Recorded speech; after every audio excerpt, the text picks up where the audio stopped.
Hello and welcome back to my channel. Today I'm going to show you how to add motion blur to an image in Photoshop. So I have brought this image directly from Lightroom into Photoshop. So I'm going to begin by pressing Command and J to duplicate the layer. I'm then going to come up to Filter, Blur. You've got all these options here, but I'm going for motion blur. So you can have a fiddle with the angle. The distance is going to make it more blurry or less blurry, depending on the look you want. So I press OK. Of course, you can just leave your image like this, but I like to bring some parts of the image back into focus.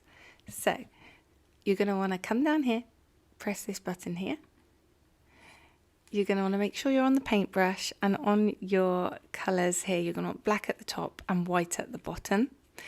I have my opacity as 100, my flow at 50% and my smoothing at 0. So I want to bring their hand back into focus here to be the focal point of the image. So I'm just going to brush over. So say I had a couple walking and I wanted to add some motion blur. I could then use this tool to paint over their faces just to bring some of the image back into focus.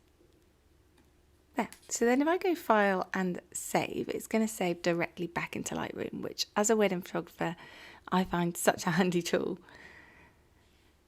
So we're saving.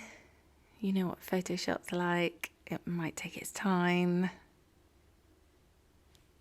Here we go. So now if I open my Lightroom, it should be saving in. There. So that was the after, and this is the before. I love it. I think it adds a real artistic flair.